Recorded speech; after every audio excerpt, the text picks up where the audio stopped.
क्षेत्र को 3 गुना विकास की गति देने का काम करना है।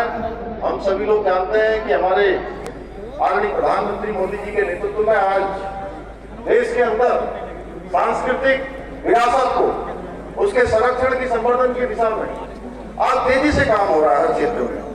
वहीं दूसरी ओर 2047 तक भारत को विकसित भारत का संकल्प लेकर ठोस तरीके से देश को आगे बढ़ाने का काम आदरणीय प्रधानमंत्री मोदी जी के नेतृत्व में हो रहा है।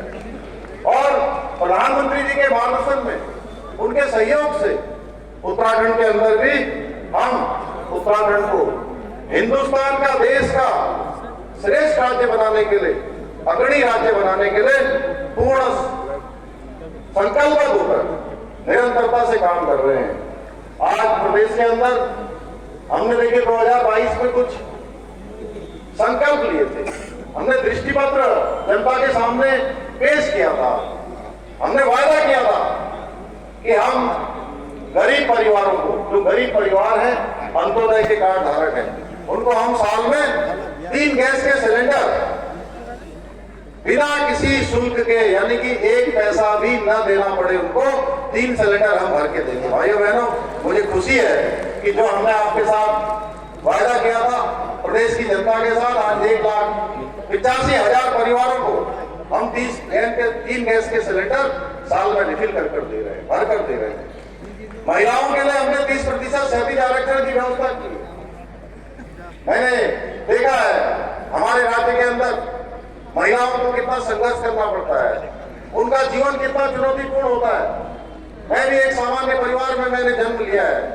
मैंने अपनी माँ को देखा किस प्रकार से कठिनाइयों में काम करती है, किस प्रकार से जंगल में जाके लकड़ी लाती है, घास लाती है, खेतों में जाती हैं, घर में बच्चों को संभालती हैं, घर के जो हमारे गाय भैंस होती है उनके लिए व्यवस्था करती हैं। भाइयों बहनों, हर माँ, हर प्रदेश की मातृशक्ति है, मुझे अपनी माँ जैसी समस्या दिखाई देती है। इसलिए हमने प्रदेश के अंदर 30% का क्षैतिज आरक्षण हर क्षेत्र में नौकरियों में महिलाओं के लिए सुनिश्चित किया है। इसके अतिरिक्त राज्य बनाने में जिन हमारे राज्य आंदोलनकारियों का एक बड़ा योगदान रहा है, उनके लिए हमने 10% का आरक्षण विधेयक लाकर, विधानसभा में विधेयक लाकर हमने सुनिश्चित किया है।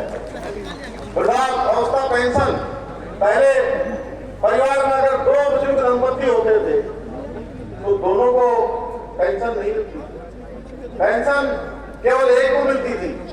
और कई बार तो पता है क्या होता था, जब घर में एक के लिए पेंशन आती थी और एक के लिए नहीं आती थी तो दोनों आपस में झगड़ा भी करते थे। हमने कहा कि अब ये हम झगड़ा भी नहीं होने देंगे घर में, और दोनों बुजुर्ग दंपतियों के लिए हमने पेंशन भी दुगनी करी, 1500 रुपए की हमने पेंशन करी। किसानों को 3 लाख रुपए तक का ऋण मुक्त ब्याज, यानी कि उसके लिए कोई ऋण नहीं देना पड़े, मातृशक्ति के सशक्तिकरण के लिए। आज मुझे खुशी है, मैं इस मंच से कह सकता हूं, बाबा सिद्धबली के आशीर्वाद से आने वाले समय में जो हमारे प्रधानमंत्री जी ने कहा है कि 21वीं सदी का एक तीसरा दशक उत्तराखंड का दशक होगा, हर क्षेत्र में उत्तराखंड आगे होगा, उसको बनाने का काम कोई करेगा तो हमारी माताएं बहनें करेंगी। क्योंकि आज 1 लाख बहनें हमारी प्रदेश के अंदर लखपति दीदी योजना से लखपति दीदियां बन गई हैं। भाइयों बहनों, लखपति दीदी योजना हो, कन्याधन योजना हो, ऐसी अनेक योजनाएं हमने प्रदेश के अंतिम छोर में रहने वाले हर एक व्यक्ति की समस्याओं को और उनके जीवन को उत्थान की ओर ले जाने के लिए, विकास की ओर ले जाने के लिए, उनके जीवन को अच्छा बनाने के लिए अनेक योजनाएं हमने लागू की हैं। इतना ही नहीं, हम अर्थव्यवस्था और पर्यटन को बढ़ावा देने के लिए कई महत्वपूर्ण योजनाओं पर काम कर रहे हैं। पिछले दिनों हम गए थे, श्री सतपाल महाराज जी हमारे यहाँ पर हैं। आपके प्रयासों से हमारे दिलीप रावत महंत जी यहाँ पर हैं। हमने संयुक्त रूप से सतपुली झील, जो कई लंबे समय से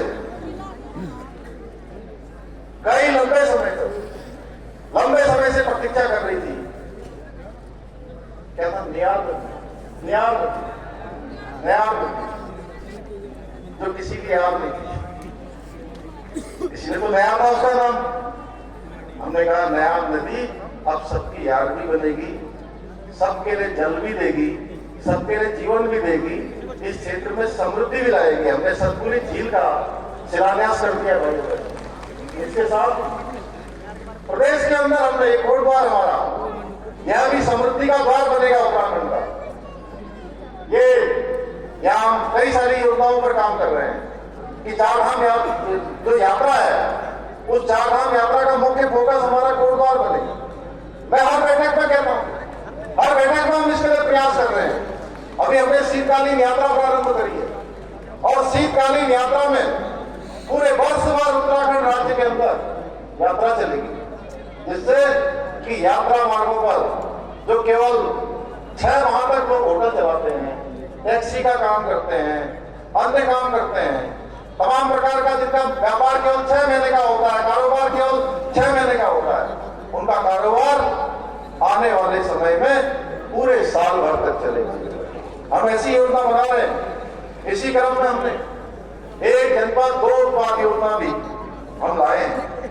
हारून साहब हिमालय ब्रांड, ये एक ऐसा ब्रांड है जो हमारे राज्य के अंदर होने वाले अन्य कोदू है, झिंगोरा है, मड़वा है, तमाम प्रकार के जो एक समय में लोग कहते थे कि ये गरीबों का भोजन है, आज वो सबसे ज्यादा मांग वाला अनाज बन गया है पूरी दुनिया के अंदर। आज लोगों को आसानी से मिल नहीं पा रहा है। हमने इसको खरीदने की व्यवस्था की है। इनके द्वारा जो उत्पाद हमारी महिलाएं बनाती हैं, स्वयं सहायता समूह के माध्यम से उनको बेचने के लिए स्थान मिले, उनका जो बनाया हुआ उत्पाद वो पूरी दुनिया के अंदर जाए, उसके लिए हम लगातार काम कर रहे हैं। हमारे प्रधानमंत्री जी ने हाउस ऑफ हिमालय ब्रांड का उद्घाटन पिछले साल देहरादून में कर दिया था। आज उसके माध्यम से पूरे देश दुनिया में इसकी मांग हो रही है। आज हम स्टेट मिलेट मिशन हमने बनाया है, नई पर्यटन नीति हम लाए, नई फिल्म नीति लाए, होम स्टे मॉडल लाए, मेड इन उत्तराखंड। हमारे प्रधानमंत्री जी ने पूरे देशवासियों से एक अनुरोध किया था कि आप अपने बच्चों के, अपने बेटे बेटियों का मंगल कार्य करने के लिए विदेशों में जाते हैं। आपको इस मंगल कार्य के लिए विदेशों में जाने की बजाय अगर भारत में कोई स्थान चुनना हो तो आपको देवभूमि उत्तराखंड को चुनना चाहिए, देवभूमि में आना चाहिए। भाई बहनों, हम उस क्षेत्र में भी आगे बढ़े, इसको हम मजबूती, और इन सब योजनाओं के माध्यम से स्थानीय अर्थव्यवस्था को मजबूती मिलेगी, सबको कारोबार में आगे बढ़ने का अवसर मिलेगा। और ये सारे प्रयास हम निरंतर कर रहे हैं, एक पल रुके बिना, एक पल थके बिना, एक पल विश्राम किए बिना लगातार आगे बढ़ रहे हैं। और हमारे परिणाम, हमारी दिशा सही दिशा में जा रही है। इसका परिणाम है कि आज देश के नीति आयोग के द्वारा जो साल भर के अंदर जो विकास के काम किए जाते हैं, उन विकास कार्यों के आधार पर हर राज्य की एक इंडेक्स बनती है, रेटिंग तय होती है। भाइयों बहनों, आप सबको जानकर खुशी होगी कि इस रेटिंग इंडेक्स में हमारा राज्य उत्तराखंड पूरे देश के सभी राज्यों में पहले स्थान पर आया है। साथ ही हमने युवाओं को रोजगार देने में भी हम अग्रणी राज्य के रूप में आगे उभर कर आए हैं। एक वर्ष के अंदर हमने बेरोजगारी दर में 4.4% की कमी लाकर सफलता प्राप्त की है, जो राष्ट्रीय औसत से भी ज्यादा है। इतना ही नहीं, हमने राज्य के अंदर इतना अनेक ऐतिहासिक निर्णय भी हमने लिए हैं जिन्हें पूर्व की सरकारों ने राजनीतिक स्वार्थों के चलते ठंडे बस्ते में डाल दिया था। हमने देश में सबसे पहले समान नागरिक संहिता का कानून बनाने का ऐतिहासिक कार्य किया है। और यह भी हमारे 2022 के हमारे घोषणा पत्र में था कि हमारी सरकार बनने पर हम सबसे पहले कोई काम करेंगे तो देवभूमि उत्तराखंड के अंदर रहने वाले, चाहे वो किसी जाति के होंगे, किसी पंथ के होंगे, किसी समुदाय के होंगे, भाई बहनों, सबके लिए एक समान कानून होगा। ये कानून हमने इसी माह लागू करना है, बहुत जल्दी इसको लागू कर रहे हैं। और आप सबके साथ जो वायदा किया था हमने, हमारे प्रधानमंत्री मोदी जी के नेतृत्व और मार्गदर्शन में जो हम चुनाव में गए थे, हमने ये वायदा भी अपना निभाया है। इसके साथ ही हमने प्रदेश के अंदर देश का सबसे बड़ा नकल विरोधी कानून भी हमने लागू कर दिया है। उसका परिणाम है कि पिछले 3 वर्षों में 19,000 से भी ज्यादा प्रदेश के हमारे बेटे बेटियों को हम नौकरियां देने में सफलता हमने प्राप्त की है और एक में भी कहीं नकल का कोई प्रकरण नहीं आया है। गरीब माता पिता के बेटे और बेटियों के मन में भाव पैदा हो गया है, उनका आत्मविश्वास लौटा है कि अगर हम मेहनत करेंगे, हम अपनी तैयारियां करेंगे, गरीब माता पिता अपने बेटे और बेटियों को पढ़ाने के लिए देहरादून भेजेंगे, दिल्ली भेजेंगे या किसी अन्य शहर में भेजेंगे, तो उनको ये विश्वास है कि प्रतिभा, क्षमता और योग्यता के साथ अब कोई भी अन्याय नहीं कर पाएगा भाइयों बहनों। और 3 सालों में जो 19,000 नौकरियां इनको प्राप्त हुई हैं, एक में भी नकल का मामला नहीं आया है। भाइयों बहनों, हमारी सरकार इसके साथ साथ देवभूमि के जो सांस्कृतिक मूल्य है, डेमोग्राफी है, उसको संरक्षित रखने के लिए भी पूरी तरह से प्रतिबद्ध होकर काम कर रही है। इसी संकल्प के साथ हमने प्रदेश में, चाहे वो लैंड जिहाद हो, चाहे लव जिहाद हो या थूक जिहाद जैसी घृणित मानसिकता के खिलाफ भी हमने कठोर कार्रवाई की है। साथ ही हमने सख्त दंगा रोधी कानून बनाकर धर्मांतरण रोधी कानून लागू किया है। हमारी सरकार ने अब तक जो भी कार्रवाई की है वो किसी धर्म या समुदाय विशेष के खिलाफ नहीं, बल्कि हमारे प्रदेश का जो मूल स्वरूप है, देवभूमि का मूल स्वरूप है, हमारे सांस्कृतिक एकता और मूल्य, सामाजिक सद्भाव को बनाए रखने के उद्देश्य से की है कि अगर कोई कहीं पर धार्मिक स्थान बनाकर, कहीं पर उन्होंने कोई चादर चढ़ाकर अगर जमीनों को कब्जा किया है, तो उस जमीनों को, सरकारी जमीनों को हमने अतिक्रमण मुक्त कराया है। इसके साथ ही प्रदेश में हम एक सख्त भू कानून लाने की दिशा में भी काम कर रहे हैं। जन भावनाओं के अनुरूप हम इस कानून को बनाने के लिए काम कर रहे हैं और बहुत जल्द हम एक सख्त भू कानून लाकर राज्य के मूल स्वरूप के साथ खिलवाड़ करने वालों के खिलाफ भी हम सख्त कार्रवाई सुनिश्चित करेंगे। भाइयों बहनों, हमारी सरकार द्वारा कोटद्वार के विकास के लिए भी कई महत्वपूर्ण परियोजनाओं पर कार्य किया जा रहा है। अमृत भारत स्टेशन योजना के अंतर्गत कोटद्वार रेलवे स्टेशन का नवीनीकरण किया जा रहा है। साथ ही सिद्धवती कोटद्वार से दिल्ली के लिए नई ट्रेन सेवाएं भी शुरू की गई हैं। इतना ही नहीं, कोटद्वार पौड़ी श्रीनगर सड़क को भी 2 लेन में अपग्रेड किया गया है। वहीं वर्तमान में कोटद्वार 4 लेन बाईपास, कोटद्वार नजीबाबाद 2 लेन सड़क का निर्माण कार्य भी कराया जा रहा है। आने वाले समय में एक अच्छा ISBT यहाँ पर बने, उसके लिए हम काम कर रहे हैं। कोटद्वार का बस टर्मिनल का एक स्टैंड हो, आयुष अस्पताल हो या नए केंद्रीय विद्यालय की मंजूरी हो, ये सभी कार्य कोटद्वार उत्तराखंड राज्य के विकास को लेकर जो भारतीय जनता पार्टी है उसकी प्रतिबद्धता का परिणाम है कि हम संकल्प लेकर संकल्प को सिद्धि तक पहुंचाते हैं। भाइयों बहनों, इसका अर्थ है कि जो काम हम शुरू करते हैं, हमारे शैलेंद्र रावत जी भी मेयर के रूप में जो भी काम यहाँ शुरू करेंगे, जो भी इन्होंने अभी आपसे वादा किया है, वो सारे के सारे काम पूरे होंगे। भाइयों बहनों, कोई बीच में योजना नहीं अटकेगी। भाइयों बहनों, एक और भाजपा की सरकार है, भारतीय जनता पार्टी है, जो उत्तराखंड को देश का अग्रणी राज्य बनाने के लिए हमारा विकल्प रही संकल्प है, उसके मूल मंत्र के साथ निरंतर कार्य कर रही है। वहीं दूसरी ओर कांग्रेस है, जिसका भ्रष्टाचार से भरा तंत्र है भाइयों बहनों, जिसने केवल और केवल जनता की गाड़ी कमाई को लूटकर अपनी तिजोरियों में भरने का काम किया है। कांग्रेस के दौर में कोटद्वार नगर निगम में क्या होता था मुझे बताने की आवश्यकता नहीं है, आप सब भली भांति जानते हैं। कोटद्वार में कांग्रेस के शासनकाल में कोई ऐसा कार्य नहीं किया गया था जिसे समय पर पूरा किया गया हो। केवल घोषणाएं होती थी, उन्हें धरातल पर उतारने का कोई प्रयास नहीं किया जाता था। वही भाजपा के शासनकाल में अब तक जो भी परियोजनाएं शुरू की जाती हैं, इसका शिलान्यास ही नहीं बल्कि समय पर उन योजनाओं का लोकार्पण भी किया जाता है। जैसे हमने सतपुली झील का शिलान्यास किया है, तो हम सतपुली झील का लोकार्पण भी करेंगे।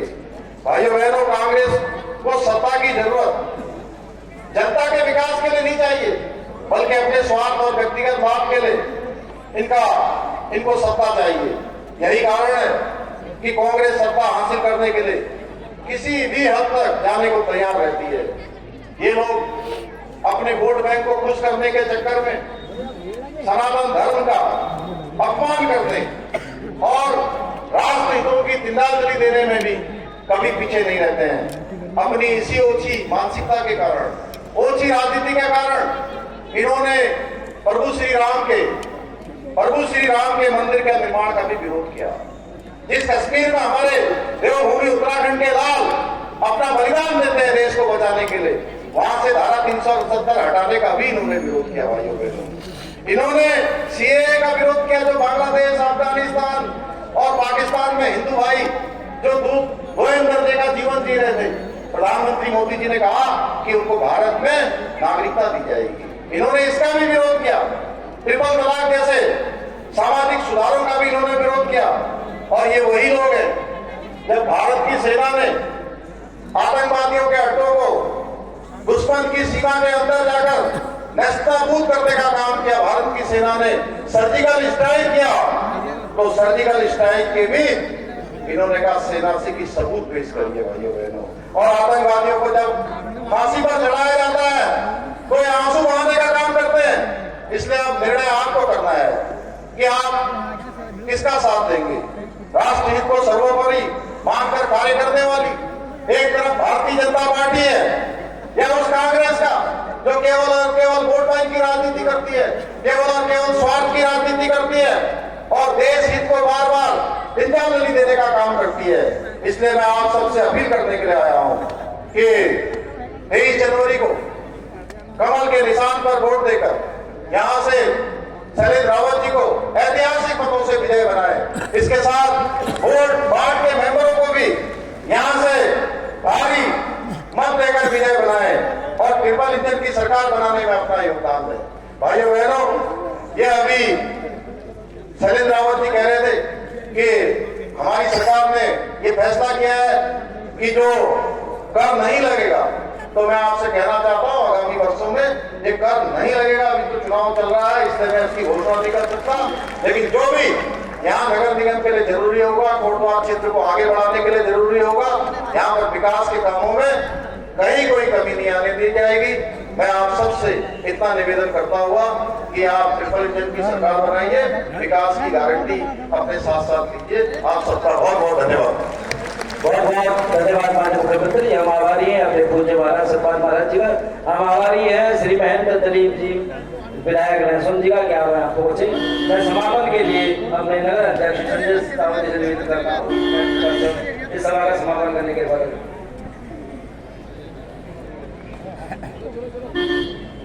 धन्यवाद जी। भाई मैं मुख्यमंत्री